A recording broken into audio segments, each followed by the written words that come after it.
Hey, this is one of those rare episodes that you just absolutely do not want to miss, and you need to share with others. This is a story from a good friend of the channel's, whose name is Stube. He has a career in the Special Forces as a Green Beret, and a story that all of you are going to want to hear. It's a story of strength through surrender.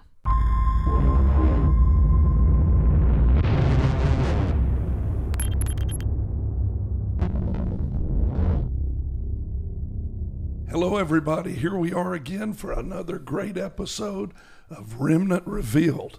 And my gosh, Rick, we have a great guest in the studio with us today. I'd like to say to all of you watching, if you would, please hit the bell, subscribe, hit that bell, subscribe, and check in with us. It's just going to help us on the program. I want to encourage you. If you would, to check out a couple of things after the program that we'll have in the description. But I'll let you introduce our guest today. Well, we are blessed. This is I'm pleased and proud to say, a good friend of mine. We have really gotten to know each other through some interesting ways and a couple opportunities to speak together, but also, more importantly, just to spend some time together in private as well, in conversation and just kind of heart-to-heart discussions. And I've also been able to see some of the things that this man's been able to do just by sharing some chapters from his life with folks, specifically in law enforcement, but also military, but also life in general. And, absolutely. That's this man sitting here with us, whose name is Stube. And I'm so grateful that you have made time to be here with us in person. You're a busy man, and you're traveling all over the country doing a lot of speaking engagements and whatnot, but made time not just for us, but for those that watch this podcast. So thank you for that, and welcome. And maybe you could just share a little bit about your background, and for those who may not know, or even those who think they do know, maybe tell us a little bit about yourself and who you are. Well, first of all, you're not lucky to have my time. I'm lucky to be here. Oh. I am. It wouldn't matter how much I was doing, how much was going on. You know, I've been wanting to do this with you for a long time. Yes, you have been. Yeah, I think it's important. The first time I met you, I didn't know you. I was watching you speak, and I saw how compelled and driven you were, and I saw that you brought your emotion with you and allowed it to be on display so that people could get a stronger message. And I remember just trying to fight back tears Wow. because the way your message came across to me personally, and it related heavily to my faith. So and I know where both of you come from, and we've all met before, so I'm excited to be here. You don't need to thank me. Well, it's a great privilege, and I think that's a great way to springboard into some discussion here today, which is, your background is not one of law enforcement per se, but a very strong military background and experiences that you have had there, which is what you now speak to and refer to.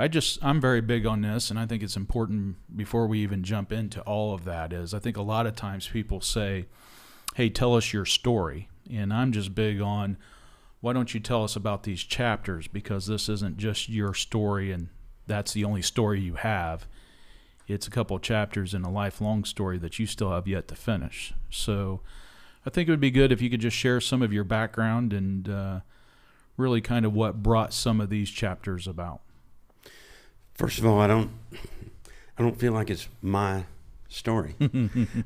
I know in my heart that it's our story collectively, because once you've decided to serve something greater than yourself, then you have to be willing to sacrifice, and you find out how much you believe in something when you have to give stuff up. You give up rights to your story, right? Yeah, and A lot of people like to have Jesus on his cross. They just don't want to get their cross and bear it. Well, I'll tell you, you find out how much you believe in something when you got to give stuff up to maintain that belief. That's right. And in today's society, it may be more true than ever. Hit that again. What did you just say there again? you find out how much you believe in something when you have to give stuff up to maintain that belief. Right. That is exactly right. Yeah, and I think it goes to the heart of what sacrifice really is and what service entails. And the main reason I've been so drawn to law enforcement, not only did my father and I always agree that if we hadn't been in the military, we would have been cops.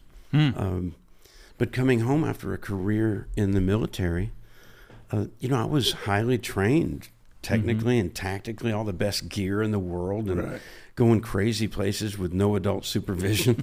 and then I come back to the United States, and I have to take a class from a dude that works at the post office to be able to legally carry a sidearm.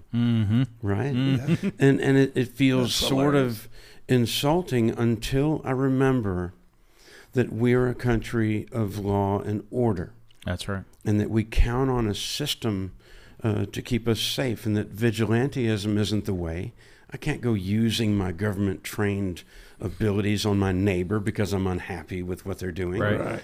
And so I need law enforcement because the freedom that I fought for, that I love so much, it may be intact. It may be able to survive because of those efforts abroad, but the quality of the freedom we live is much more attributable to a cop standing between good and evil and allowing us to live the way the law allows. That's a powerful perspective there. It is. So you said you and your dad in the military. You come from a military family. Yep, Dad was a Navy chief. Okay. And where did you grow up at? That hasn't occurred yet. Where were you born and lived as a child? How's that? Well, I was born in California, but then Dad moved to Chicago. We were there for 7 years. My most formative years were in West Tennessee. Okay. The largest naval air station in the world was just north of Memphis for a while. Good old volunteers. Millington. So Tennessee was it, and then I joined the Army myself, and I've just been everywhere since. So do you think you were drawn to the military and specifically to the Army because of your dad, or what was it that put that fire in you to go that route? One word. Rambo. I love it. There you go. That's it. Yes. It was Rambo because there was nothing going on in 1988. He drew first blood. All right. Ronald Reagan was still president. Everybody was waving That's a red, right. white, and blue flag and proud to do so. Sure. And everyone believed that America was great at that time. And so things were good. I didn't join because there was a war. There wasn't a war. I joined because I had grand illusions about what I could become. And I have to say there was an element. I was bullied a little bit. I was a really nice kid, so nice that I got picked on a lot and beat up a lot. I know that deal. And I wanted Uncle Sam to teach me how to not let that happen anymore. That's right. Well, I think he did follow up on that. So Hoorah. you entered the Army. How old were you when you entered the Army? I was 19 years old in '88. Okay. And so what happened from there? My recruiter lied to me. I think they do that to everybody, pretty sure. He told me I would be Rambo. Yeah.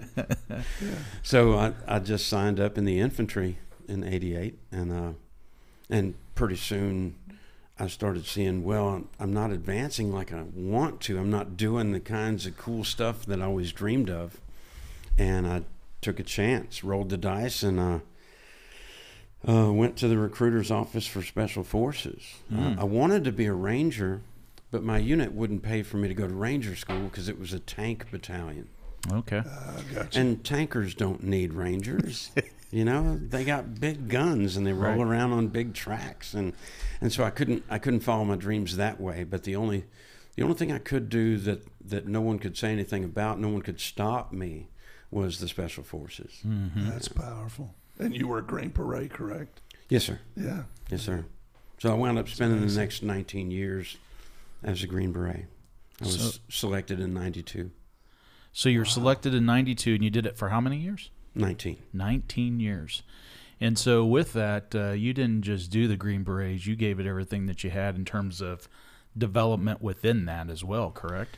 Yeah, there's a lot of development that goes with that, and the career progression there, as you can imagine, with a small number of people, there can't be a whole lot of leaders. You know, the pyramid is steep. There's only so many people, so only so many can be in charge, right? But we get very comfortable with first name basis and a very, very the team, and I want to say family, but the team has its own connotation within Special Forces, and everyone knows what that means because it's so interdependent. And when you look on your left and your right, you know the level of commitments that's there, because we've all come through so much difficult training, arduous stuff, mean stuff that they do to you, and you don't even think it's legal. Right? And then you remember that you volunteered and you kick yourself once more. I asked for this. Yeah. And you don't want to quit and bring shame to your family and lose the respect of all your pals, you know. Sure. And the guys who do quit in the middle of the program, they wake up in the middle of the night and leave so no one sees it. Yeah, right. And so you enter that in 1997. No. Did you say? No, 92. 92. Mm-hmm.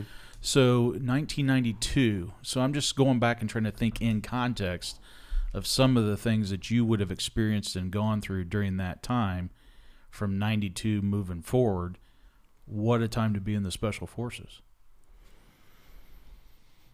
Well, the biggest thing happening at the time was the Balkans, the civil war in Bosnia, and then the subsequent war in Yugoslavia and the genocide in Kosovo. Right, right. So in my 20s, I was facing things. Mortality is hard. It's hard to wrap your head around when you're young, and sometimes it takes a long time in life to figure out, why do people die? How does that happen that I'm physically here with you and then suddenly I can't talk to you, I can't pat you on the back, I can't even call you anymore? And even when my father died in 2010, it was still hard for me to figure out why I couldn't just call him, because I'd always called him through my whole career. And so if you can imagine in your 20s seeing the bloodshed of thousands in a genocidal way, and they were putting bodies in sewer systems and in drains and everywhere you could fit bodies. So there wasn't a clean water source anywhere in the country. We had to ship it all in to have potable water. And surviving that as a young man, it's really dangerous, because your ego can create a survival mechanism that isn't real and it isn't true, because we aren't 10 feet tall and bulletproof. It does bother us. It's not just our job. It's everything we can comprehend as a human on earth. And I just decided that the people in society were rather ignorant, unknowing, lemmings that would follow each other off a cliff. And before you know it, I wasn't respecting, much less loving, the greater part of the free world that I had sworn was worth fighting and dying for in the first place. And it got upside down because my ego got ahead of me. And in order to survive this stuff, I wound up turning into someone I never thought I'd be, and it doesn't make sense. I think that's where a lot of people can connect with that, because as you were saying, right, it's not, that wasn't necessarily who you were when you entered the service. It wasn't as though the service uncovered that or revealed that's who you really were. And I think there's a connection there to law enforcement a lot of times. You enter in with your heart in the right place, your mind in the right place, and then you're confronted with the reality of the here and now. That's right. And the things that you're seeing that are not natural. And that cognitive dissonance, like people talk about, you really come to this fork in the road of how do you physically, mentally, and then, of course, the part that a lot of people don't talk about, spiritually, survive that, weather those storms. And a lot of times it becomes that self-defense mechanism, And, right. I just, there's a lot of folks that become that chapped officer or the chapped guy in the military or whatnot that seems so uncaring. Oftentimes, I always say, those often are some of the most caring people. They've just developed this thick callus around that to be able to survive and keep serving. But it's temporary. There you go. It won't last. It can't last. And the hardest thing for me to learn was laying in a hospital bed. It was contrary to everything I'd ever been taught, because as a boy, as a man, as a soldier, no one ever taught me to do the one thing that I would have to survive. Everyone told me never surrender. And if I didn't surrender to my faith, if I didn't surrender to love and compassion and a better idea of what service really is in a more selfless way, I was going to make it through this. Yeah. And so how did you get into you say this came to you in the hospital bed. Tell us that part. How did you wind up in the hospital bed? Well, we were in Operation Medusa, and it wound up being the Battle of Spurwin Gar for us. In the Panjwai Valley, there were thousands of NATO troops that formed a blocking force around the Panjwai Valley. We had lost a lot of soldiers there in the previous 18 months. And share this again, is in what Afghanistan, year? Right? Afghanistan, 2006. Okay. Wow. So this is the end of 2006. And when the NATO formed a blocking force, they decided they would send 3 special forces teams up the middle to flush out the Taliban. And when they ran, the NATO forces would squash them. Not good intelligence. So as we ran up, squashing. No, as we ran up the middle, no one told us we were approaching the birthplace of the Taliban, and that they would actually stand and fight for the first time in our experience there. It went from it had been guerrilla warfare, just brief encounters, an ambush near or far, coordinated attack, and then they disappear into the hills.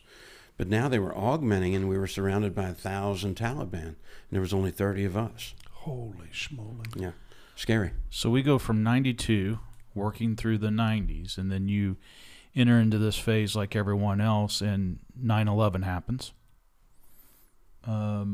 Rewind the tape just a little bit. Go back to those kind of events. Where were you in that period of time, and what were you doing, and what changed for you during those kinds of events?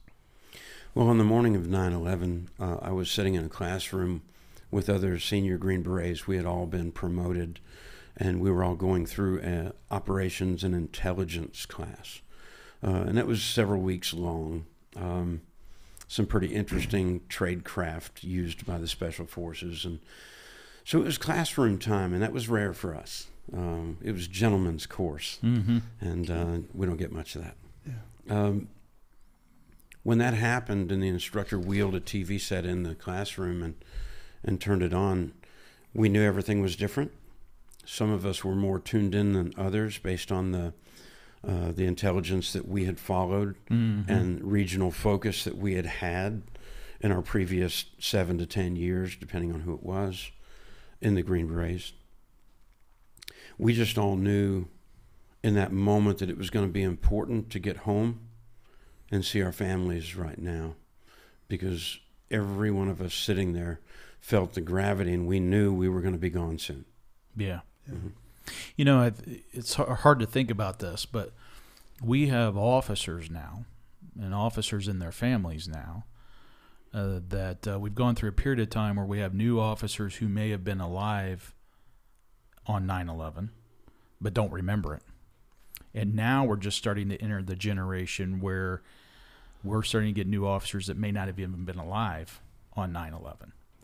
So I always find it interesting of how do you connect the dots for folks that don't have that tangible reality from it to understand what the mindset was and what the realization was that set in on folks during that generation, in terms of, like you were saying, immediately recognizing that everything you thought, the path you were going down, has now immediately changed in a way, and you're now going to be endeavoring in something that you just never knew you were going to be experiencing.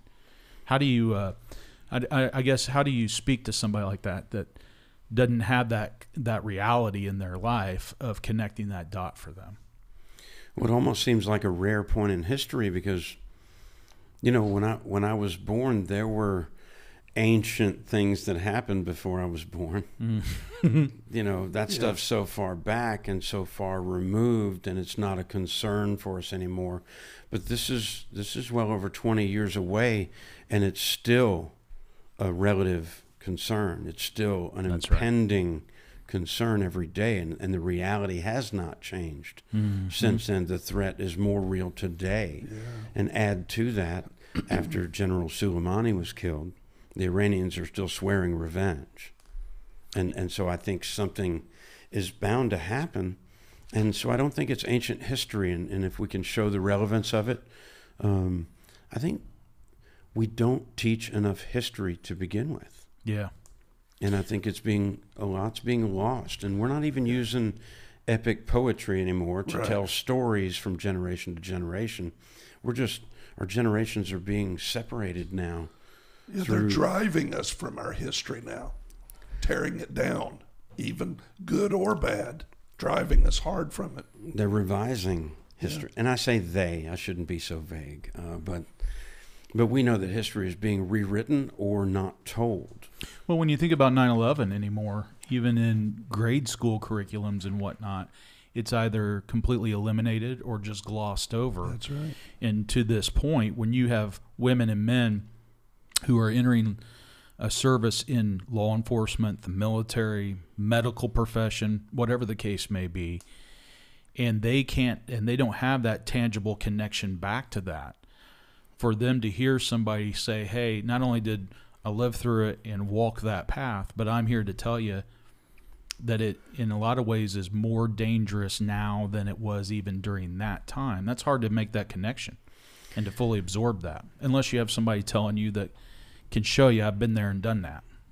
Well, I think we need to get better at closing the gap between generations. I'm tired of the human history long separation of generations where no junior generation has ever met the standard of the senior generation, and it becomes an adversarial thing. Yeah. Instead of the older generation being the adults in the room, guiding, mentoring, teaching, because we weren't like the senior generation when we were coming up. In fact, we were all losers. We would never amount to anything, but look at us go. Right. Same thing's happening now. And for me, 9/11 was important that way because I told you I joined the Army because of a movie called Rambo. Right. But after 9/11 happened from inside the Army, not only were doctors and lawyers giving up their lucrative practices to join up and join in the common fight against a common enemy, but the tens of thousands of teenagers that I disapproved of already before I turned 30, they were going to the recruiter's office and signing up when they knew they would go straight to war, and they did it anyway. That's right. And so no one is ever as bad as we think they are, and we're never as good as we think we are. Yeah, that's a great statement. Because those young turds that had no respect, no discipline, they could never do what we had to do to get where we are, and our future's doomed if that's who we got to count on. Well, it's never been said any different.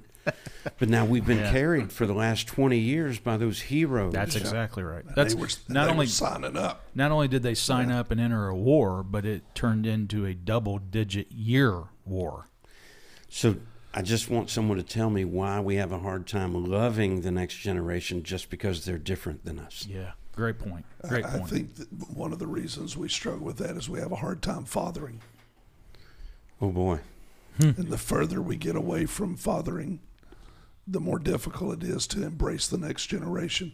Fathers know how to bless. They gather their sons around them, their daughters around them, and bless. They know how to give identity.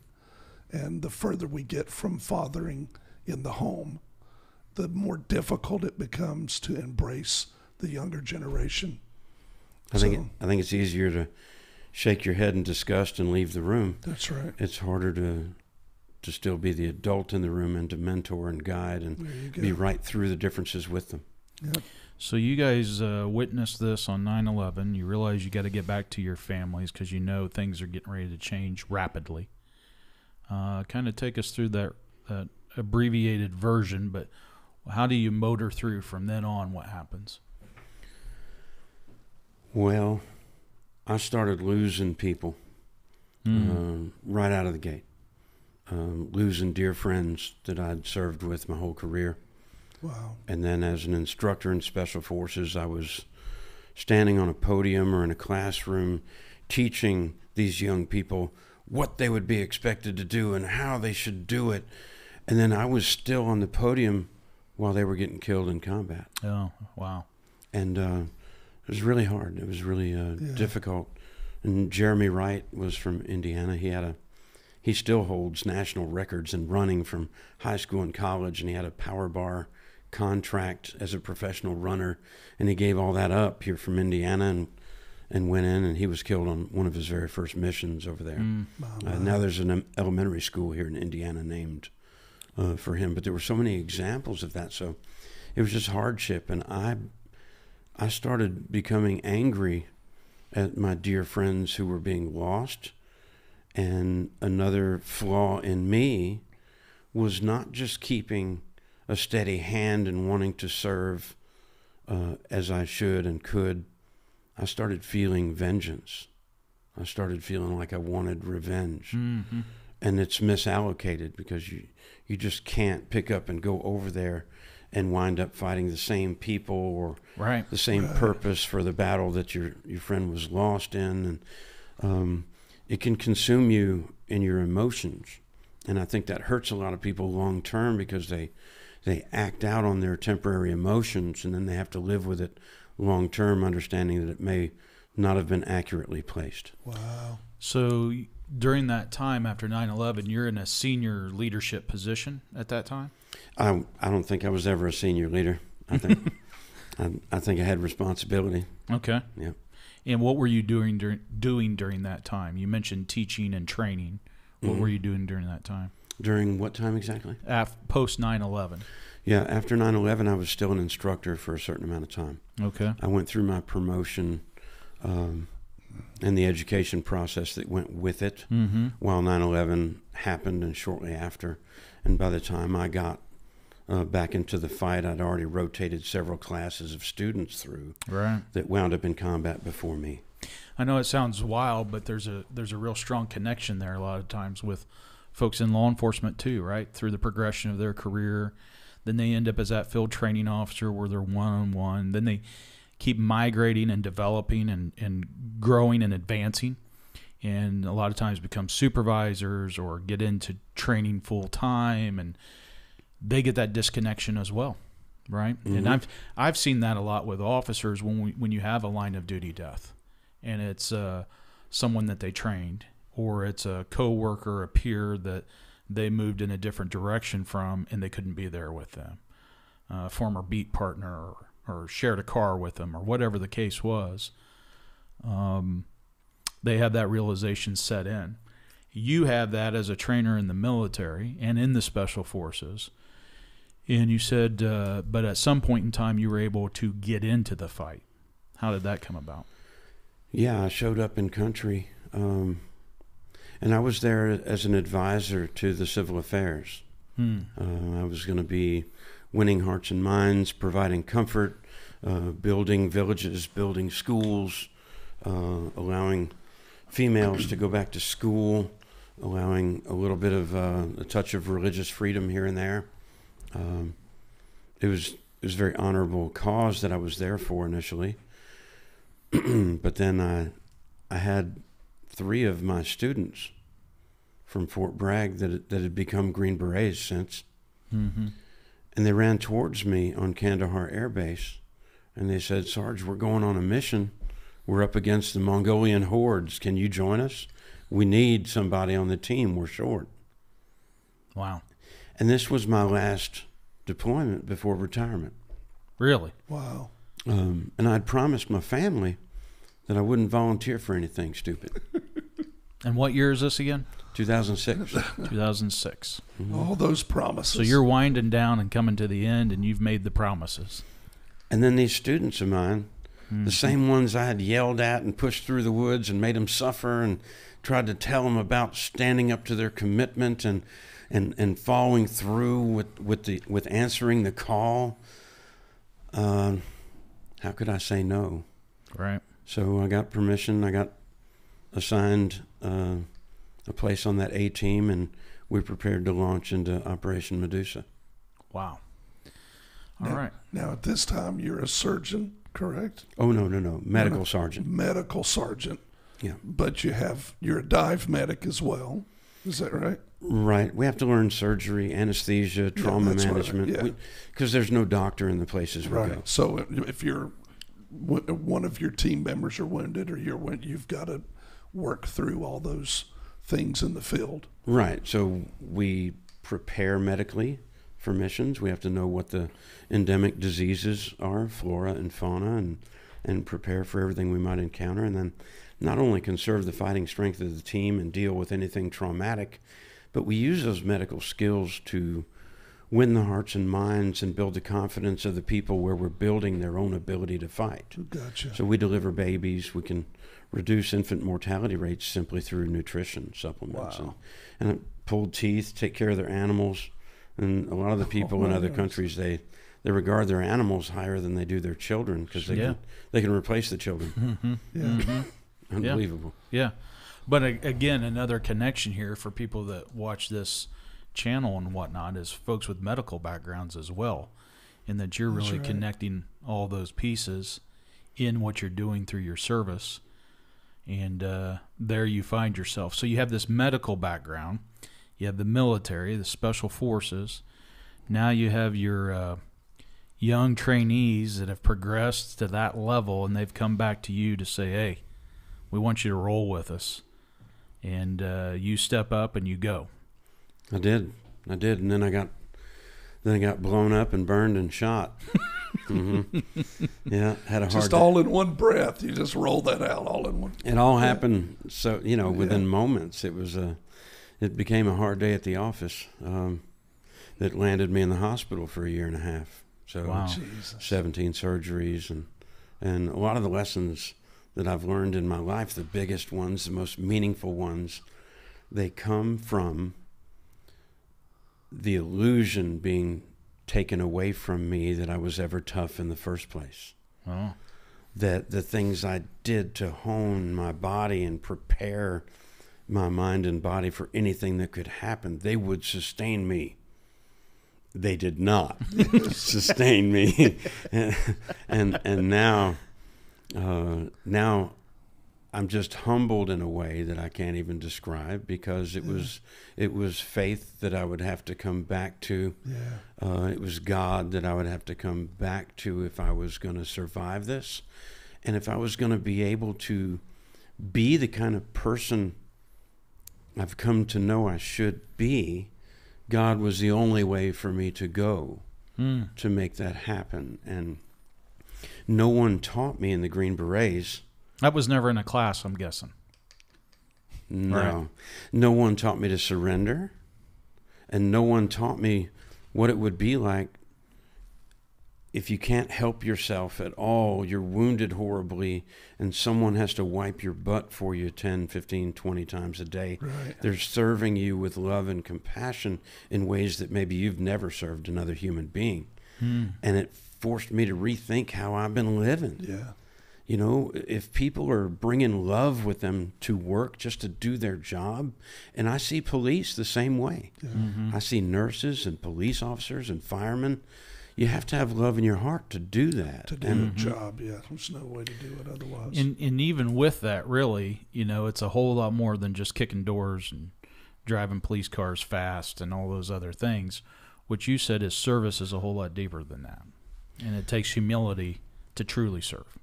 Well, my definition of service when I joined the military was one thing. That definition would have to evolve and grow if I was going to live up to the responsibility that I had accepted. And our notion of service has to grow. It has to be bigger.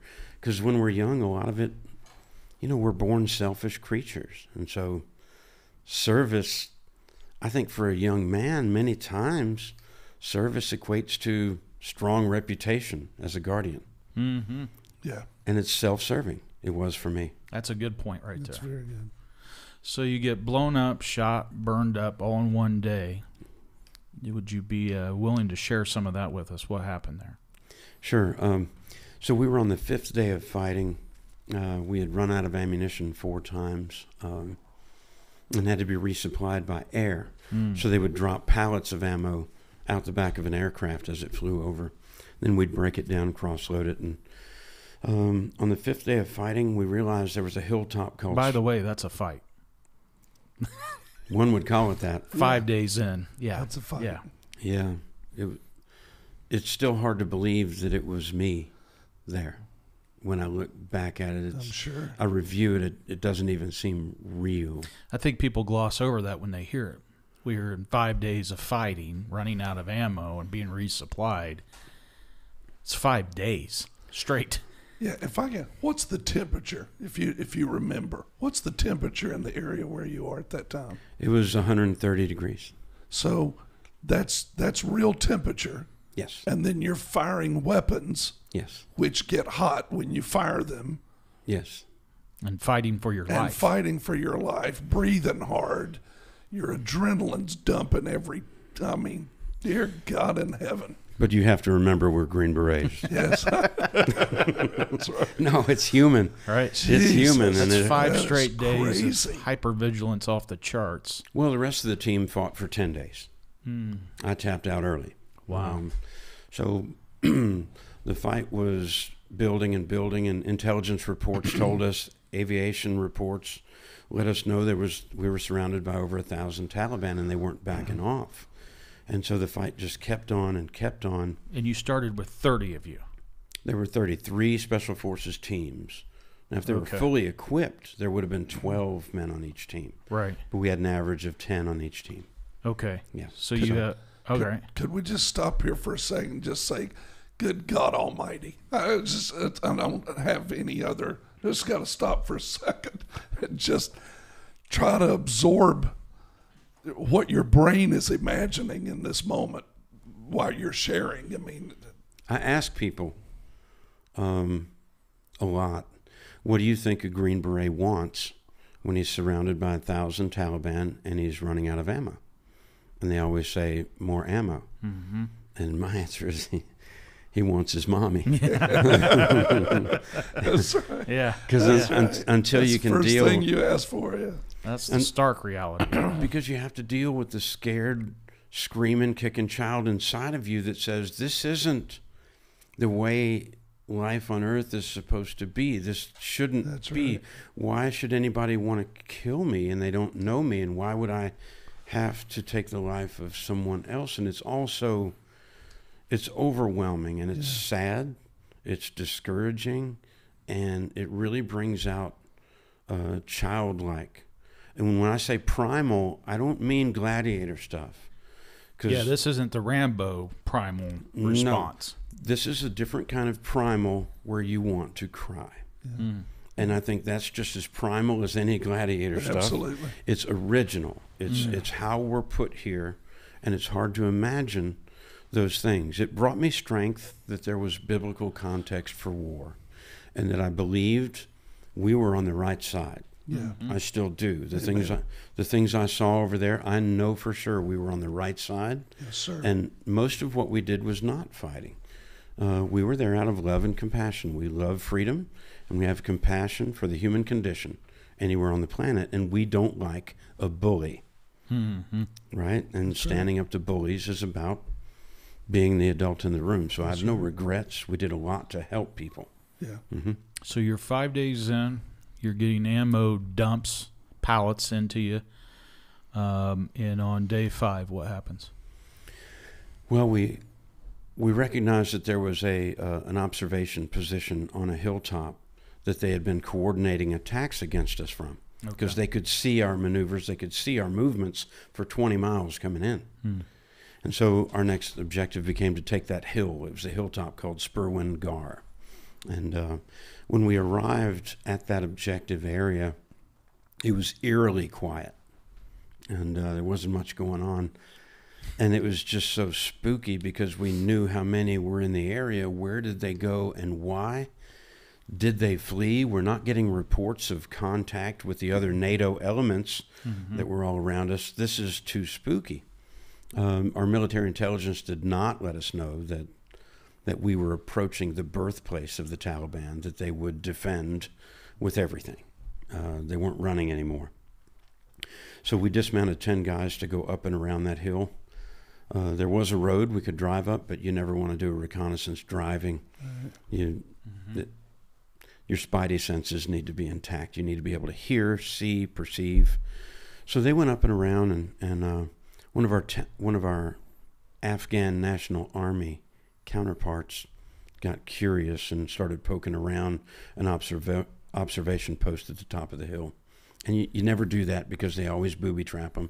There's always a mine or something up there. And sure enough, he stepped on a mine, and it blew off one of his legs up to the knee and put a couple holes in his chest. And as a medic, I received him halfway down the hill, got him stabilized.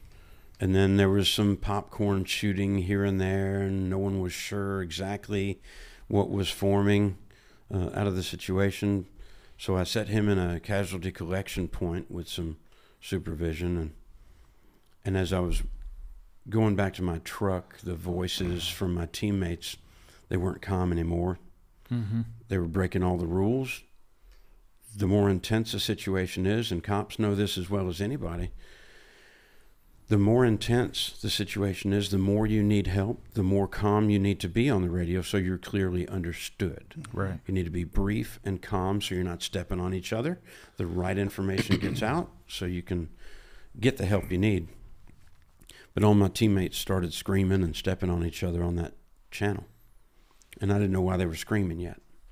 But then a volume of gunfire erupted that was greater than any training range I'd ever heard. Good. There was more gunfire than I'd ever heard in my life. And my job was to get to the gun truck, the weapons truck, and get it to the top of the hill and shoot as much as I could over the top of their heads and maybe provide enough suppression that they could more safely get around to the safe side of the hill with us. Yeah. I didn't make it to the top of the hill. I was hit by a remote detonated IED. There was a teenager with a cell phone that punched in a 3-digit code for that particular IED. And then as our vehicle passed a reference mark that only they would know, they hit send on the cell phone and detonate. And it was 3 105 howitzer artillery shells. Holy smoly. So 3. Yeah, I don't know how I'm here other than God, and a great team. So yeah, it changed my life. I woke up. I say woke up, but my first real consciousness when I could see anything, I was now on my hands and knees in the bottom of the vehicle. But the turret on the top of the vehicle that I'd been standing in with the .50 caliber was now on its side, close to the ground. Right. And I had to get out of there because I was already on fire. The blast had gone through diesel fuel cans and rockets that we had strapped to the side. So it ignited me, and I was already burning, and everything in the vehicle was incinerating. So I stepped out that turret on its side, and as I leaned forward to get out, I wasn't going anywhere. It felt spongy. And then I looked behind me, and the bones below my right knee cut through my pants leg and stuck in the sand outside the turret. And there was a gray rope stretched back about 1.5 feet to where my foot and ankle were still in the boot. My bootlace got caught on a latch inside the turret. I reached back to unhook it and kind of fell back forward. And I could smell my flesh burning. I knew I was on fire.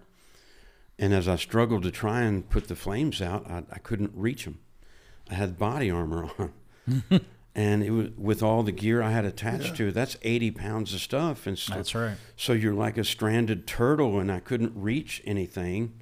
So I wasn't doing much good putting the fire out. And then I realized machine gun fire was hitting around me, and specks of sand were hitting my face at a high velocity, and started crawling away from the vehicle. And first bullet hit me in the right kneecap.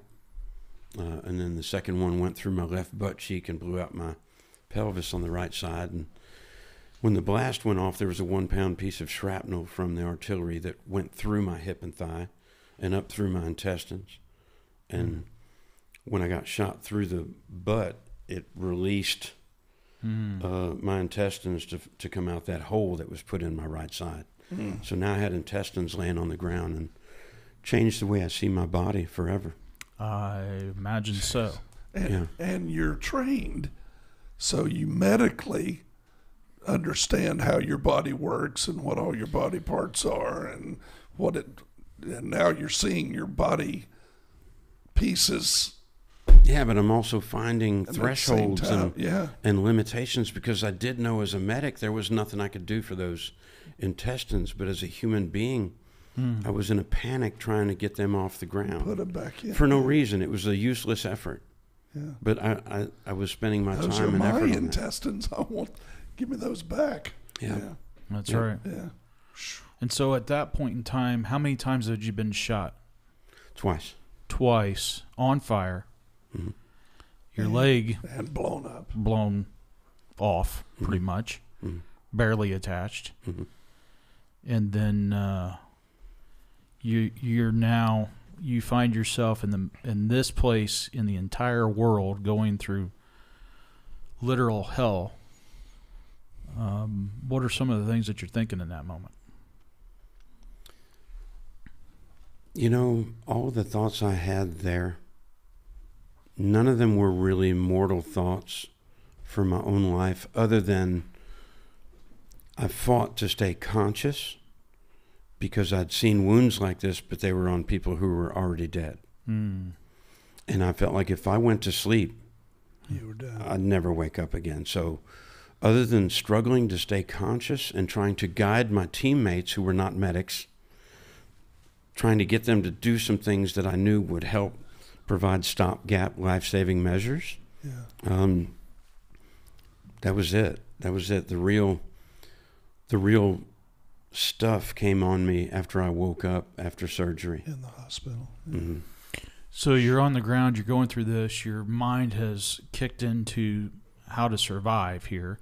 You know, it's one of the things that we often teach in police training, military training, all those things, that if you live long enough to know that you've been hit, that you've been shot, that you've been critically injured, whatever the case may be, the odds are great of your survival as long as you stay awake. Yep. And, I learned early on as a medical sergeant that when someone's wounded, the will to live is different from person to person, day to day. And what you find is that their survivability is far better if you can keep them engaged in what's happening. Let them hold their own IV bag. Right.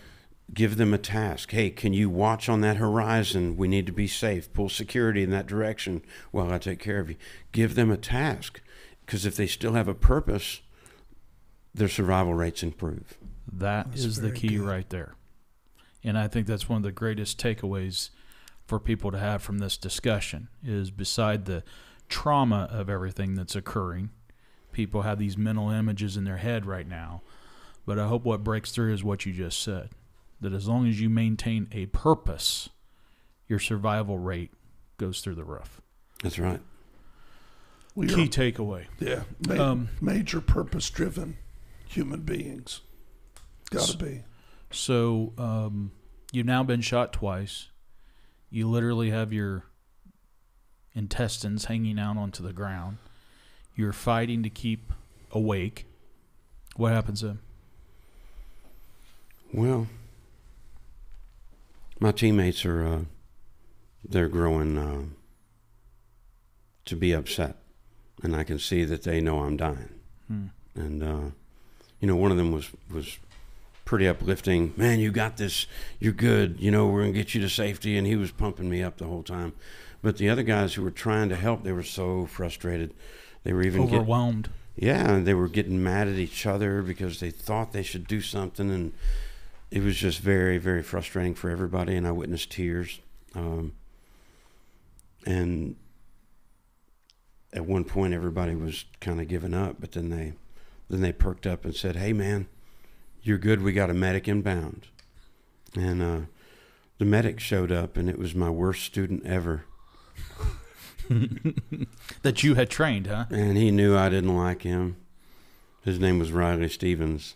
He was one of these Texans, you could, when he would walk through a room, you could hear spurs jingling. You could hear a whistle in the wind as a tumbleweed rolled across the floor. And I just did not like him. And he had failed the course, but then he went back and did it all again and wound up scoring higher than I ever did.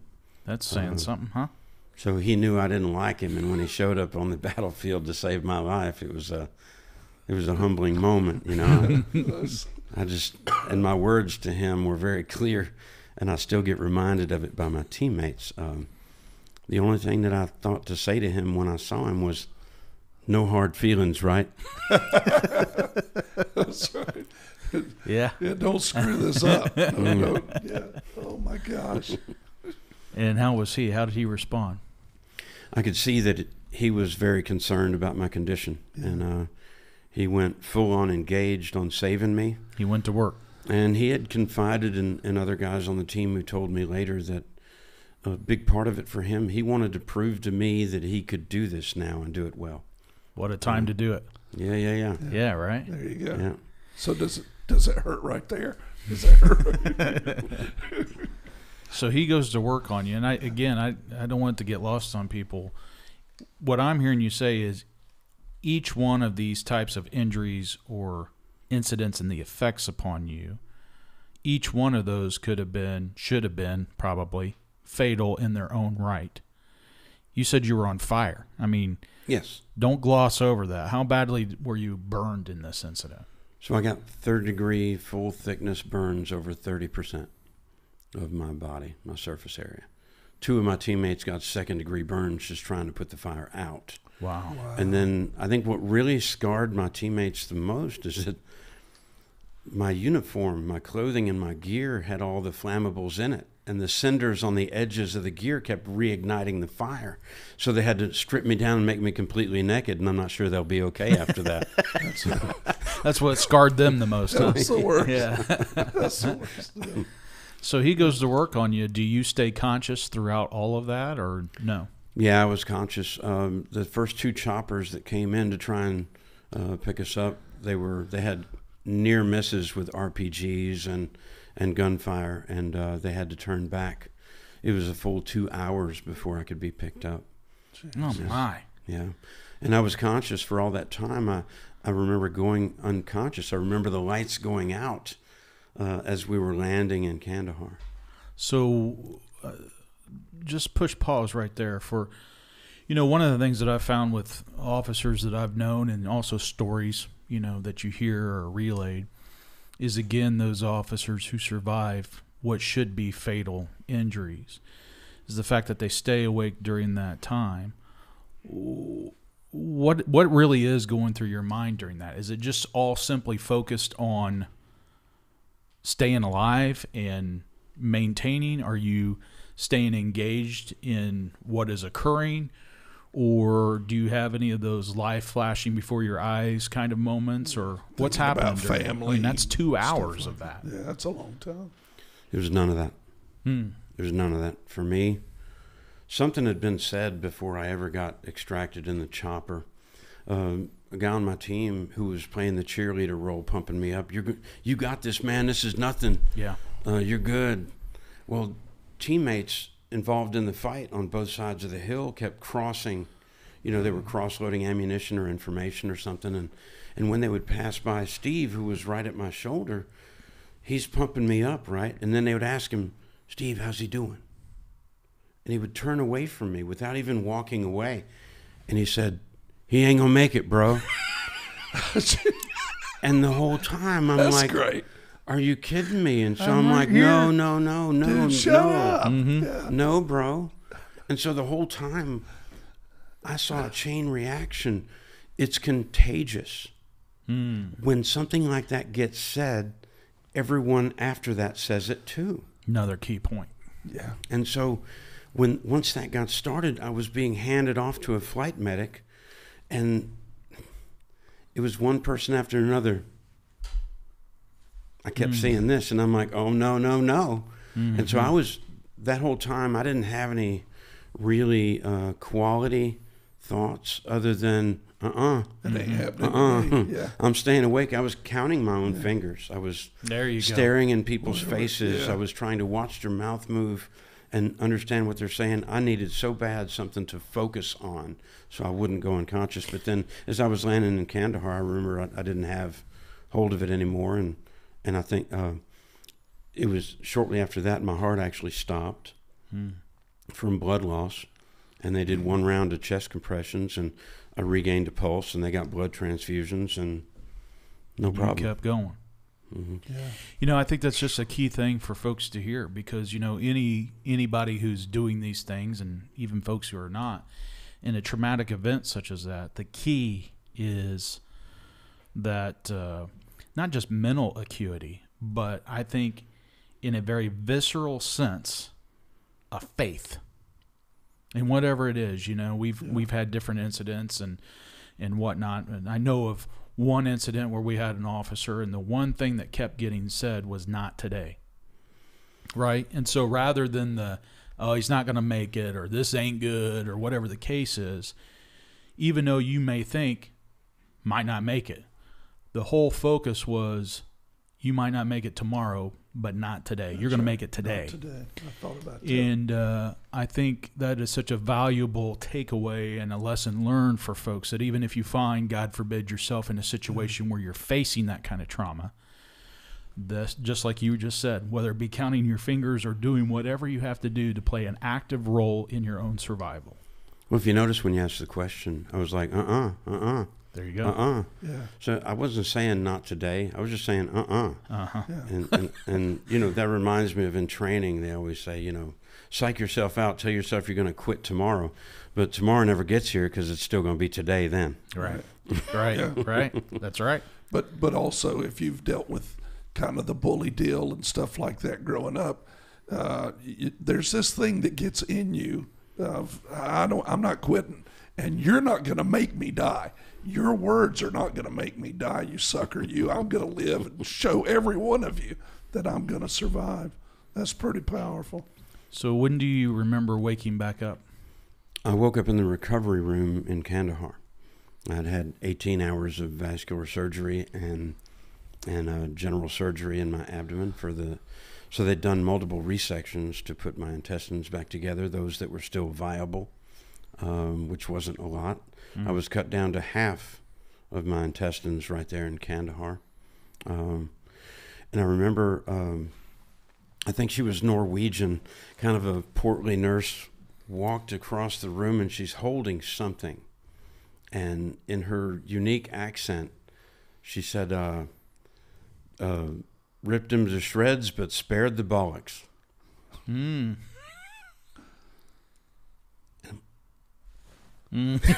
My hands went down. It was the first time I even thought about that. I was in such gripping pain all over. I hadn't even thought about, oh man, so much of the trauma was in that area.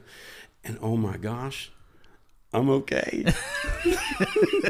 Spoken like a real man. Yeah, That's right. And she was spot on, right? She was. And I just thought, there aren't a lot of people that would say it like that. And I could tell she was from a different culture to walk in the room presenting it. She knew it was important. This right here should have taken everything away, but nope. She's holding that piece of that man. Wow. alive. So that was a morale-producing moment. Sure. Yeah. That gives you some motivation. Well, if I recall, your dad says something pretty hilarious about that too. Well, my dad always said hilarious things, but when he showed up at the hospital, they're reviewing everything that was wrong with me, and the doctor told him, well, he's got third-degree burns over 30%. His foot and ankle have been restored, but we don't know if he'll get to keep that or not. And he's lost half of his intestines now and may lose more. And my dad said, good, that's great, Doc.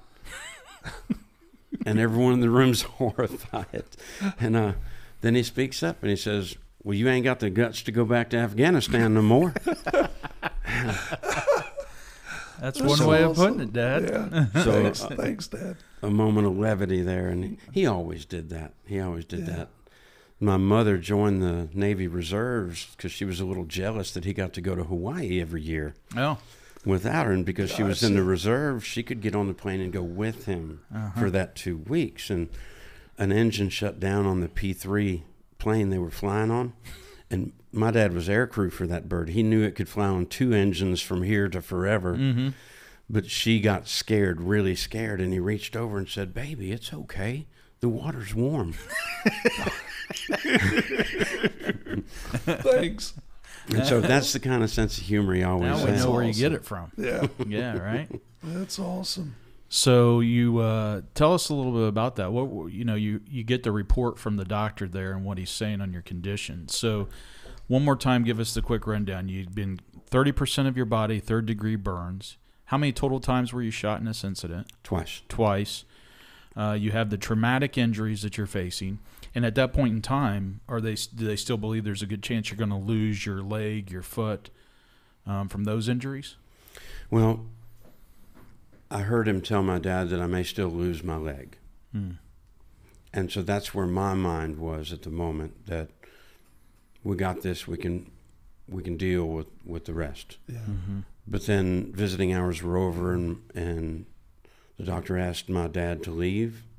And when he walked out, he touched my arm in a way that was very, very personal, and it wasn't characteristic. And he said, I appreciate the humor. I appreciate your ability to have humor in this situation, but I need you to focus. I need you to hang on, because we can still lose you.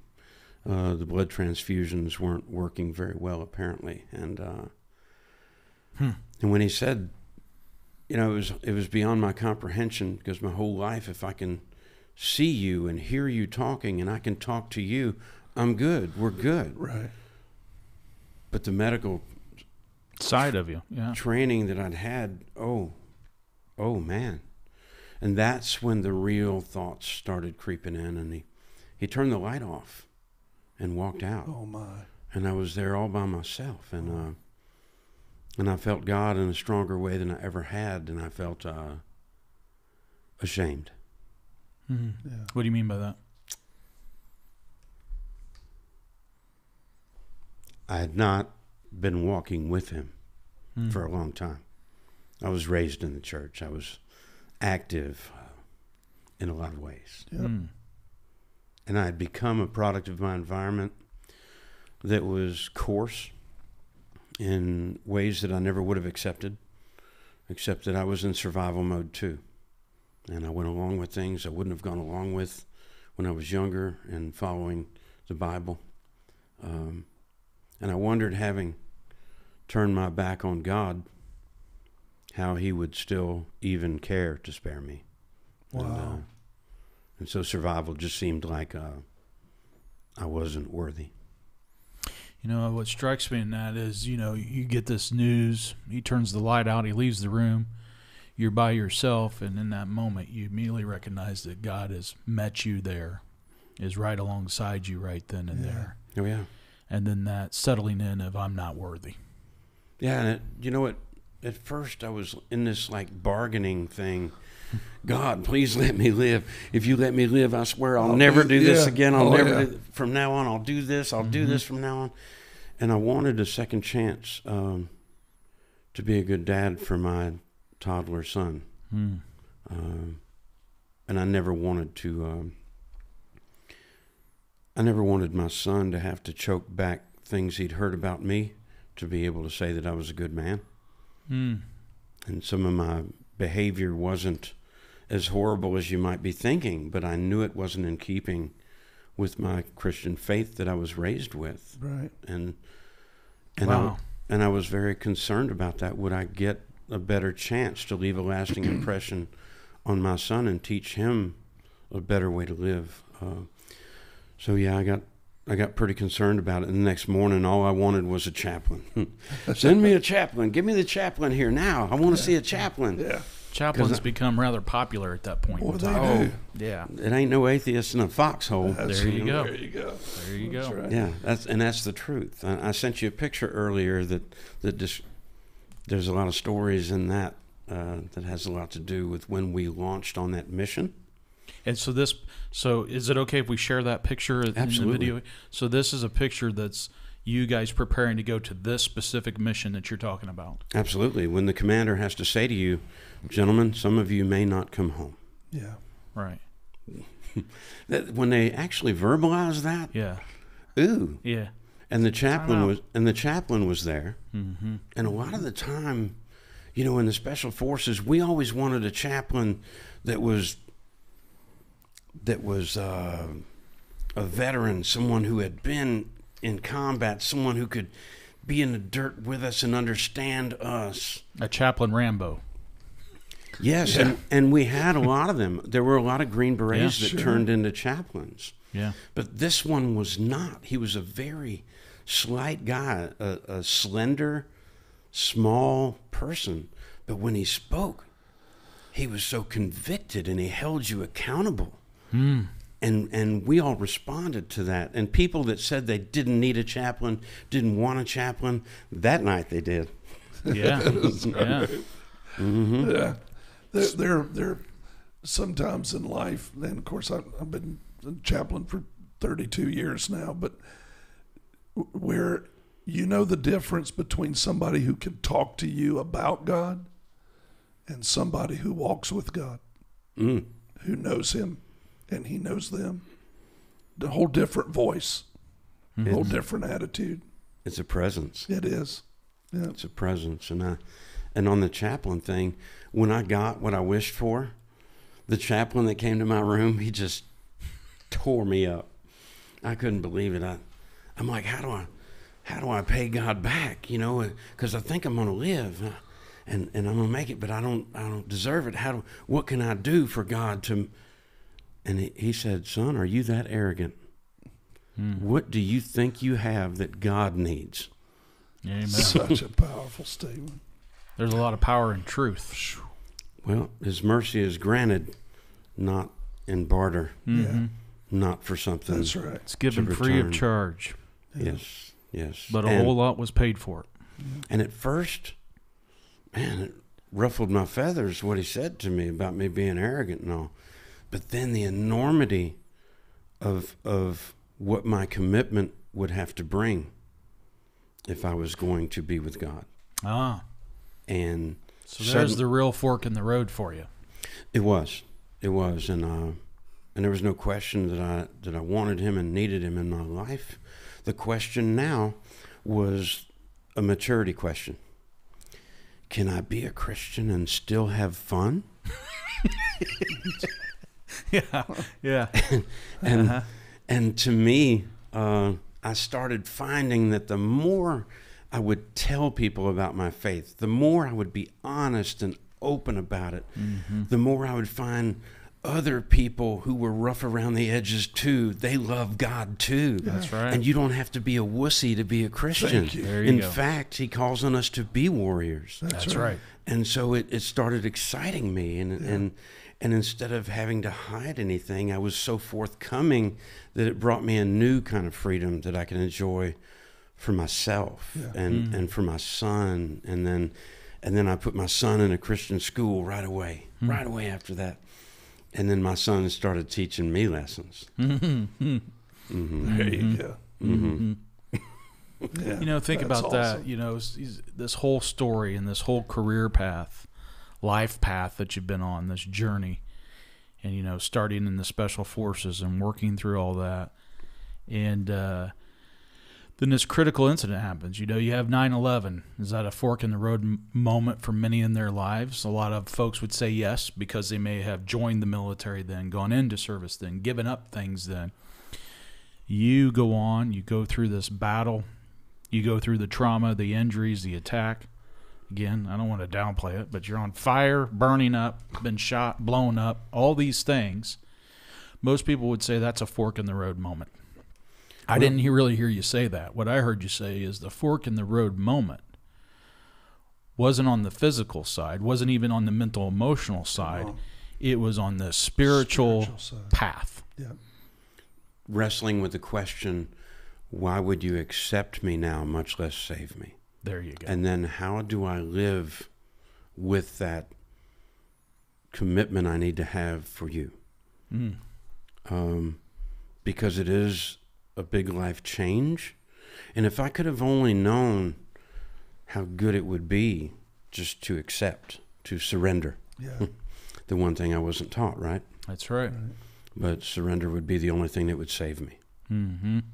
And the joy that's there far exceeds all the other things we think that we lose in the process of can I still have fun? We realize there's a whole level of fun you never even imagined because you didn't let your heart go that direction. Well, let's be honest, the people we respect the most, they live well, right? Yeah. And life is a lesser thing when you have to change your story or look over your shoulder to see if anyone's looking. Yeah. And if you can shed yourself of some of those tendencies and live in a better way, it's so liberating just to be free and to be straight with people. And like I say, you don't have to pussyfoot around. You don't have to become weak in the... Jesus wasn't weak. No. So, and his men hung around him wasn't weak either. So it was a great transition for me. It was a very difficult one. And I shed a lot of tears, which I had never done until then, because I had firewalled that stuff and I put my emotions in the locker to go on the mission. Right, which is not real. It's not real. Yeah.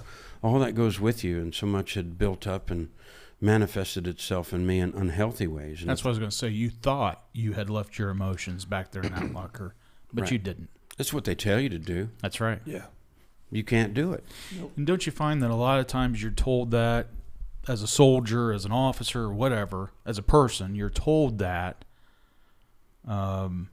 really because the people telling you that don't know how to tell you to spiritually handle that. They don't tell you how to manage that and make the reality is that's coming with you. Now how do you manage that through this crisis?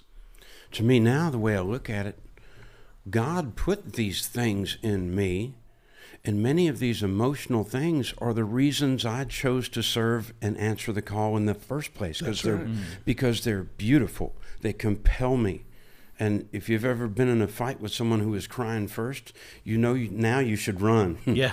Because they got skin in the game, and that's right. You're going to lose. That's right. Because if you're flatlining and you've extricated your emotions somehow, you're not in it. Man, and you shouldn't be. That's the point. We just talked about how you shield yourself from that, but that's you're trying to box and package away the very things that drew you and called you into the service that you're providing. Yeah, it's something he says to officers all the time, and we've talked about many, many times. If you say, I am called, somebody's the one calling you. Who did the calling? When you figure out who it is that's calling you, then you have to deal with your life spiritually, because that's where that drive and heart to do what you do comes from. And it comes from the Lord. And I don't think our culture has been healthy in terms of labeling each other, because if someone shows emotion on the team, maybe they're not cut out for this. And we want to artificially determine what an acceptable threshold should be for emotion. It should take this much before someone starts to break down or have a weak moment. Right. But that's not the way God puts it in us. And I don't know about you guys, but I want to be on a team with people and I can see how much they care. I can witness it. Even if they don't have the words, I can see a tear welling up in their eye. Yeah. And I know they are in this with me. And so they're real. And so to remove the emotions is exactly the opposite thing that we should do. But it's always been the wrong way as far as I've been involved. And so rather than removing the emotions, you keep them in the game, and then you allow your spirit and your faith to channel those emotions in the proper way. Yep. And I find so many times when people go off the rails and they lose it all, that's where they've crossed wires, is right there. Yeah. And I think that's the message that we're trying to get out to people today in this discussion, but really through this channel as well, is why we keep saying that a biblical perspective on policing and life is how do you appropriately connect the spiritual foundations with your mental and emotional and physical portion of all of this as well. I think the first step is for us to not be ashamed that we care enough to cry. Don't be ashamed of it. And more and more I tell myself, dang it, don't do that. Don't.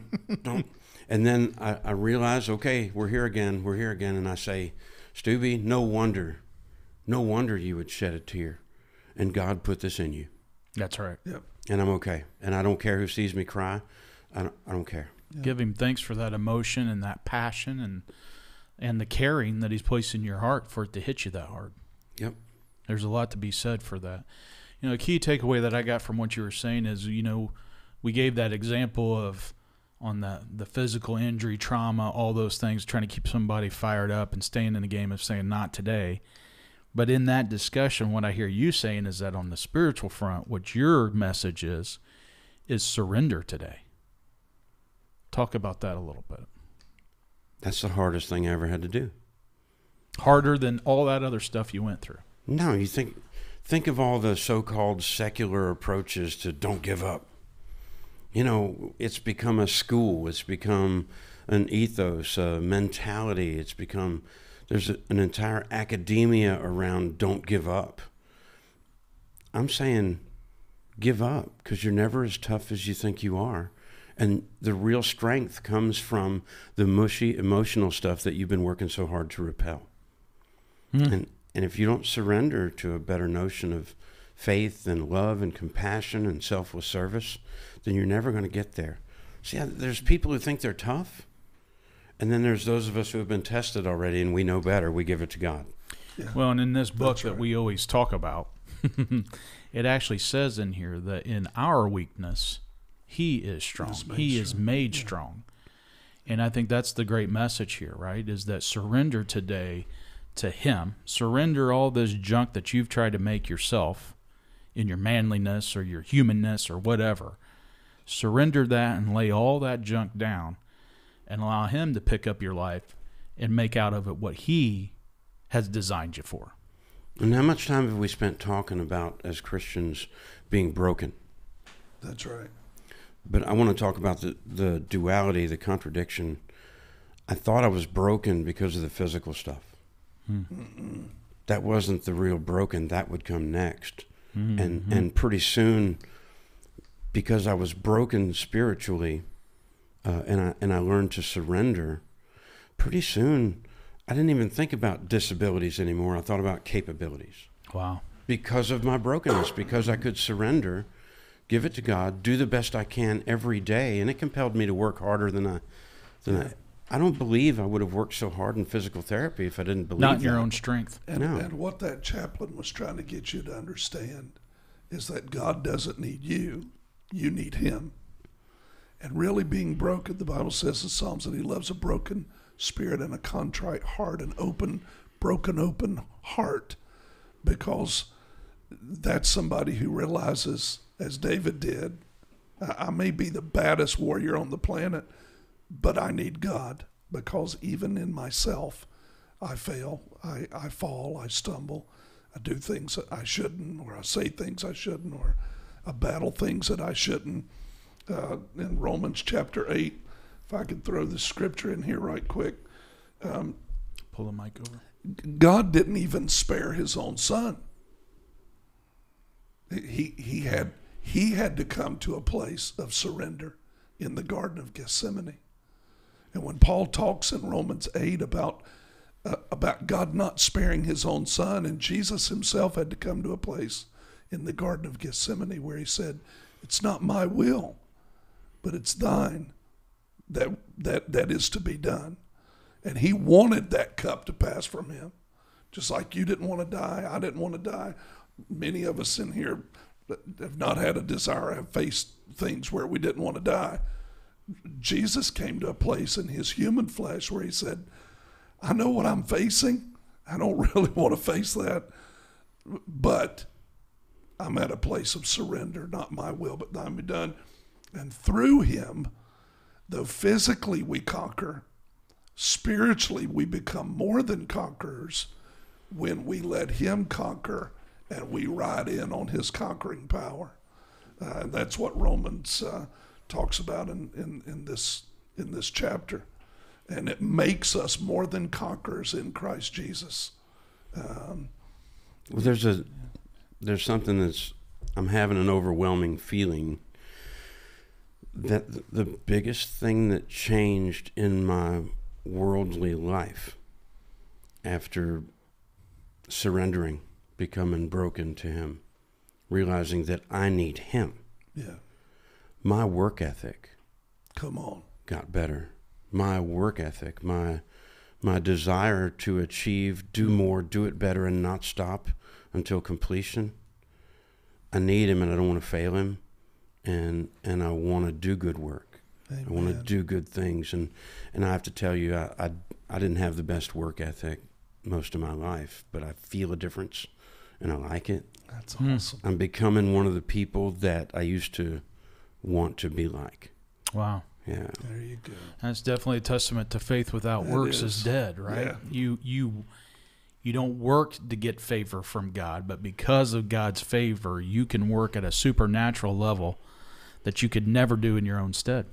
It drives me to do good and do more. And I know when I've heard you speak publicly, one of the things that's powerful is you've got, forgive me for a moment, but you've got this special forces guy, right? You got the Rambo guy standing here in front of you. And consistently, one of the first things that you say is that you're unashamedly a Christian, a follower of Christ.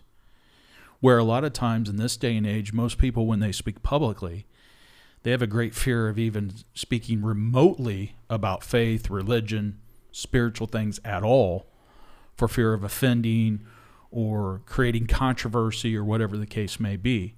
What I see you when you speak is you just put it right out there from the get-go and say, this is who I am, and you move on from that point. You start there and move forward. I do. The first thing I say is, I love you. And the next thing I let them know is that I'm an unapologetic Christian. And because I understand the real hierarchy, I'm not going to report to my Creator one day and tell him that he was usurped by some agency policy.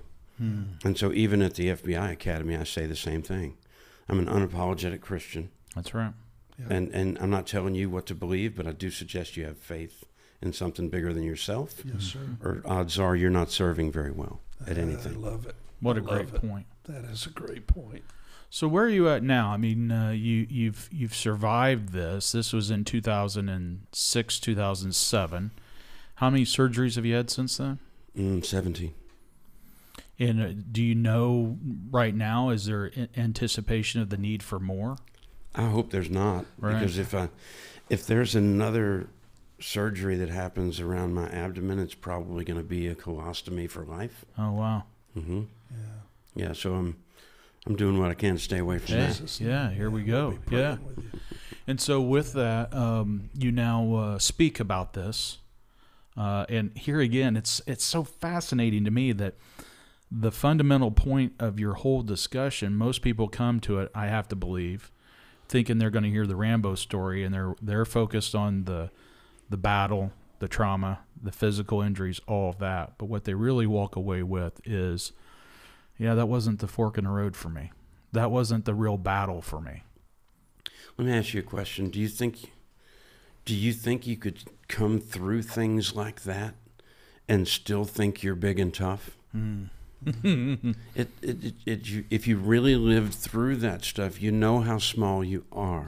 Yeah. Yeah. And so I find it hard to believe anyone else surviving those things would have this big, bold, bigger-than-life attitude, because they should know how quickly they can get snuffed out.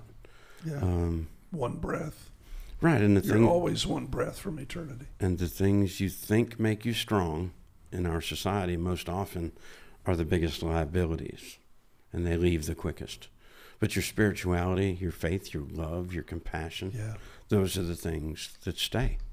But a lot of them even relate to feminine virtues and maternal instincts, and I talk about that in my book, where I believe that mama is one of the best examples of service we can have in a worldly sense, because she can be sick, tired, hungry, injured, but she's up through the night wiping your butt anyway, serving us in ways that most of us never serve another human being. That is right. And so that selfless service it could be one of the best inspirations for all of us as leaders, but for some reason we repel those things. We think they're mushy, that they'll hurt us, but threaten mama's baby and see what's going to happen to you. Buddy. That ain't weak stuff, brother. That's right. That's right. right. And as you said, in that moment, you call out to one of two or both things, mama and God. That's it. That's it. That's And it. so if you're going to cry out to those in the middle of that, wouldn't we be well served if we placed a focus on it well before we ever got there? If we can be strong enough to love in any environment, we'll That's get there right. quicker. That's right. Yeah. And hug a turd. Yeah, talk about that a little bit. What do you mean by that? Well, I just think, Murphy's Law has an addendum to it. If anything can go wrong, it will. But, oh, by the way, the one you've been talking the worst stuff about is going to be the one that saves your butt in a crisis. And then suddenly when they save you, you're going to love them. They're going to be this awesome champion that saved you. But nothing will change about that person in that moment to make them great. The only thing that changes is our ability to see it. And because we're born as such selfish, fragile creatures, we can't see the good in other people most of the time unless there's something in it for us. And so the one who saved you physically in that moment, what was the rest of his story? Well, he had failed out of the program, and I was glad to see him go because I didn't like him. Mm-hmm. My character assessment gun said he was a turd, and he should go. And he went. But then he came back and did it all over again and exceeded my own standards, my own scores, became a better medic than me. And I realized, gosh, I should put away this character assessment gun and love people for our absolute commonalities, particularly in service. Mm-hmm. Yeah. Instead of relying on petty little perceived differences between people. That could be the greatest strength you ever found in a partner, is that they're better at something than you are, and you're better than they are, and you can complement each other. Iron sharpens iron, right? Mm-hmm. But only when we're humble and intimate enough to be honest. And so you wash him out, or probably as you thought at the time, his performance washed himself out. Mm-hmm. He comes back, does even better, and exceeds everybody's expectations, goes on to serve, and by doing that, by coming back to fight another day and make it, he saves your life in that moment. That's right. And when he saved my life, suddenly I loved him. Amazing how that can happen. Suddenly he's a champion. But he was killed there. And I didn't get to send him a Christmas card or have my children meet the hero that saved my life. I didn't get to make up for the judgment I'd cast on him. I didn't get to do any of those things. And that's why I try to make every day a holiday, hug a turd day. If it's someone you think you don't like, it's because you're not close enough to understand. Yeah. Oh, wow. So we should get closer. And once you decide there's something you don't like about someone, we keep them at an arm's length. We don't want the exposure. Yeah. So we're never going to learn what makes them tick. And I've learned through some of the professional development counseling I do now. I do executive coaching for corporations, and I was never an executive, by the way. But a lot of the leaders being promoted at high levels never got the foundational leadership skills or training. Sure. And so that's what I'm helping with. That's what you're complimenting. And as I talk to them, I realize people become arch enemies at work. And I've gotten them in a circle talking about trust. Yeah. And I've watched it, and it's all I can do to keep from crying, and I'm supposed to be the leader in the room, but I'm watching them break down these barriers that they've had for years when they find out what it takes to earn somebody else's trust. And as they're explaining what it takes to earn their trust, you start hearing their story, their life, what impacted them, what made them afraid to trust. And then I've seen it realized in one of those small rooms that the person you thought was working against you for the last couple of years was actually defending and protecting you. But your perception had you believing that they were stonewalling you. Yeah. I believe that's going to speak to some people right there. Right there, Will. And so I think we ought to, when we see those differences, when we feel those differences, particularly on a team together, that's when you invite them to lunch. That's when you sit down, listen to their stories, get to know them. Because then you'll see the absolute commonalities. Yeah. So human beings are some of the most intriguing things on the planet. Everybody has their own story. There's nobody else like you or like me or like Rick on the entire planet. We have our own story. And I think human beings are just the most fun things in the world, and you love them, and there's nothing they can do about it. You just love people. But if we don't have love in our heart for other people, then the human terrain is the most difficult to negotiate. Yes, sir. Agreed. Very much so. You've been very gracious with your time, but I have 2 more questions for you, if I may. Number 1, you mentioned you have a book. What's the name of that book? My book is called Conquer Anything, A Green Beret's Guide to Building Your A-Team. Hey, so more There than you a go. conqueror, right? All right. Because we'll like to put a link to that down in the description below the video so people can check that out if they want to. Along those lines, we have also talked about another book in previous episodes, and I think you had seen that episode and you brought it up to me. The one book that we had talked about before was from General Boykin there that Chris has there with him. Yeah, We've referred to that, and we'll put that down in the description again, too. Sure. We don't know General Boykin on a real personal level. Chris has had the opportunity to meet him and be around him and hear him speak and whatnot, but we learned that you do know him very well. Could you talk just briefly about that? Well, that's the boss. That's the boss. He was my commander in Special Forces. Oh, wow. At a very high level, and I got to hear elements of culture in him that made me feel stronger and more compelled and justified to be a warrior for the right cause, on the right side, with freedom and God beside us. And strong man of faith. He's not ashamed. no, he not only allowed us to fight with our faith ever present, he told us that if we didn't, we may very well lose. Yeah. Fight And I with never our had faith, another- ever never- present. I like that. I never had another commander say it like that or have the cojones to put God over our government structure. Powerful man. Unashamed. Yeah. Well, we'd love to find the opportunity to be able to speak with him on here, and just if we'd ever do that, maybe get you back in here too. But just to, I just want to say, he's the real thing.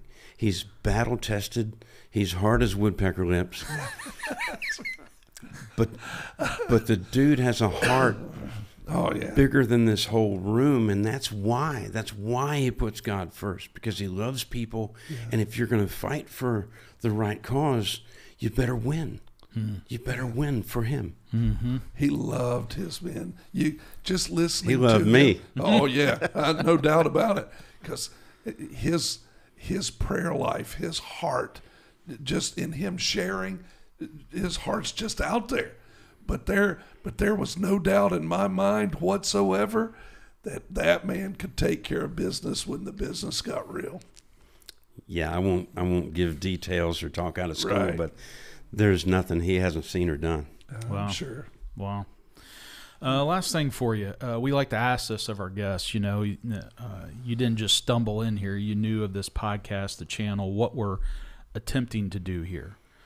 I'd like to know what your thoughts are about that. What do you think about what we're doing here? And then also, what do you think that means primarily for those folks that are watching from law enforcement, but from all these fields of service, including the military, medical, fire service, all these other things? What are some of your thoughts about what we're doing here? Well, I think that serving something greater than yourself involves sacrifice, and that's difficult all its own. So I'm happy to see a true spiritual effort through law enforcement, and you're even including, a military turd.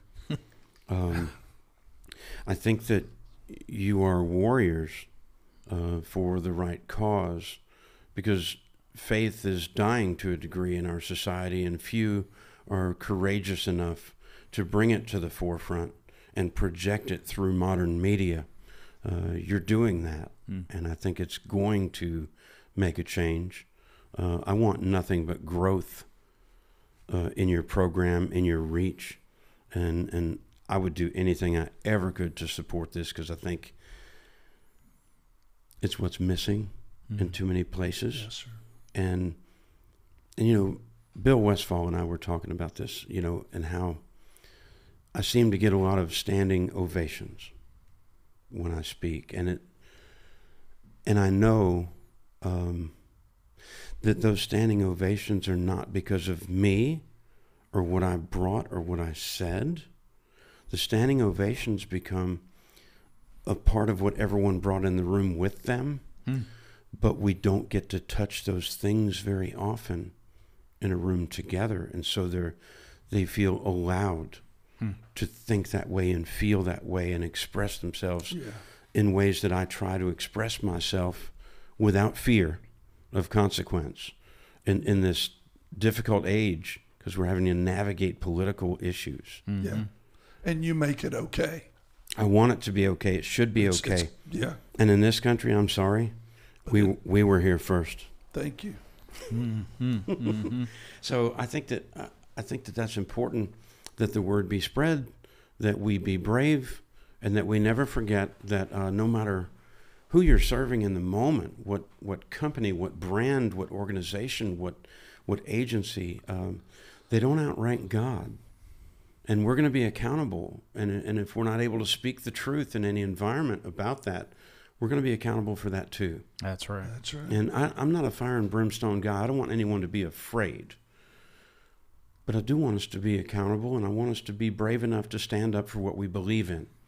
Yeah. If the other side that doesn't believe our faith should be supported, if they have the right to say things publicly, so do we. Thank you. Mm-hmm. And if we don't, we're allowing them to win. Yeah. So you are the kinetic part of that. You are soldiers going forth with that message. That's what we're trying to do. One bonus question for you, and then I'm going to let you go. You mentioned a mutual friend of all of ours, which is Bill Westfall. We talked about General Boykin, that Chris kind of knows him. I don't know him at all. You know him really well. Bill Westfall, we all know extremely well. He's been on this podcast. We did an episode with him. I know you're probably like I am as well. Everywhere I go, I like to share about Bill and the impact he's made on my life. I think it'd be a great way to close this discussion out. Could you just share some thoughts about Bill for folks? And I always encourage people that if they don't know Bill, or they do and they haven't seen that episode, go back in the library and watch that one. But just a couple closing thoughts about Bill and the impact he's had on your life as well. Well, I would say two things. First, the impact he's had on me. Second, the impact I've witnessed on other people. Number one, for me, he's validated all the things that I've been trying to learn and communicate. He's a Vietnam-era combat-tested Marine, and so he came by his own leadership and team dynamic lessons on his own in a different generation, a different era, in a different way, in a different time. But our conclusions have wound up being the same. And so he's reaffirmed that these are foundational parts of being good humans and acting in a way, and maybe not go as far as say in accordance with Scripture, but I would say that if we're acting in good faith, if we're acting in the way of followers, you do come to the same conclusions. That's and right. He's given me real peace in knowing that I'm not standing alone because I'm a part of a different generation. These are timeless things with the common denominator of God. There you go. And I feel greatly more empowered from knowing Bill Westfall. That's awesome. It gives me peace knowing that I'm not standing alone in history as a blip, as a generation that will fade away. Yeah. That these are constants, and I can believe in them and hang my hat on the same things. That's awesome right there. Now, the other thing that I have to mention, as I've gone around and visited departments and agencies 3 different times, 3 different states, I met chiefs of police. When Bill Westfall's name was mentioned, 3 different chiefs of police in 3 different states shed a tear. And they all said the same thing in their own way. They said, I wouldn't even be in the job I'm in now if I hadn't heard Bill Westfall speak 20 years ago. Wow. How does that happen? That's called a testimony. That is. Yeah. Speaks right. to the man. And a legacy. Yeah. And a legacy. Yes, sir. And he continues to strengthen all of us within the sound of his voice. Well, and I think Yes, we're all he does. blessed to have had the opportunity to be impressed upon by him, if that makes sense. And to your point, I always say the same thing. Bill Westfall's trait that he has specialized in is that when you hear him speak, he takes you to church and you don't even know it. That's right. You're different when you leave. And I'm trying so hard to learn. I'm trying to pick What a stuff technique, up. right? Yeah. Yeah. Oh, yeah. Yeah. Well, man, thank you so much for all your time, for being willing to share not only the physical trauma, but really the behind the curtain, if you will, of the impact on your spirit and the changes that have occurred in your life. As I said at the very beginning, these are just a couple of chapters. When you heard Chris say earlier, we have eternity. Yeah. And these are just some chapters that we have written here. It's really just kind of the prologue, if you will, of getting started. We've got many, many more to still be written, and I look forward to seeing the impact that you'll continue to make, not only around the country with business leaders or political leaders or those things, but even more importantly with our law enforcement professionals, but just people in general in life. And I can think of no greater calling than that. And I'm blessed to call you a friend. And I want to share one more scripture because I think it's very, very clear and pertinent to what we've talked about. Mm-hmm. Sharing your life, it's something that gives me great hope for my future. I believe it will speak to you as well, or anybody else that hears it. And I think Paul was Southern because he uses the word reckon a lot. So, and he says, "For I reckon that the sufferings of this present time are not worthy to be compared to the glory that is revealed in us." And truly, what you talked about today, we suffer sometimes, but still there's a revealing that God's going to do in us and through us to touch so many people's lives. Your words today, I believe, are going to be listened to over and over and over and over. And it's going to be revealed in people's lives, the greatness of God and a trust and a faith. And that's our hope of what this program does, just like you shared about your life. And we just so much appreciate that. I reckon so. Well, I've been answering questions, but there's something. So you may not realize what you've done as I've talked through these things. You've helped me reaffirm some things and simplify some things because the suffering is nothing compared to the glory. And I don't see myself as a victim from having those things happen. God helped me rid myself of the chip on my shoulder. Yeah. And with him, I win. It's a victory. It's not a loss. So thank you very much. Amen. I love it. Amen. And we love you, and there's nothing you can do about it. That's right. Man.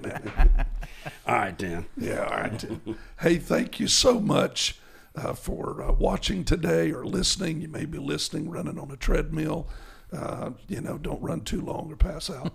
But we're very thankful for you being with us. Rick, thank you so much. Yeah, great. Man. What a blessing. What a blessing.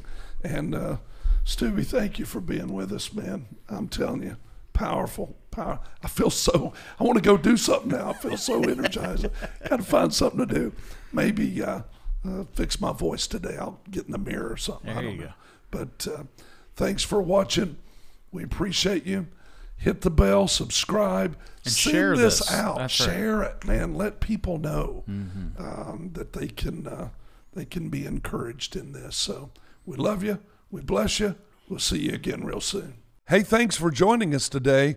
Rick and I trust that you heard something that will help your life. And if you believe that it would help others, please make sure and share. Like and subscribe and hit that bell so that you can be notified when the next podcast is available. God bless you, and we'll see you soon.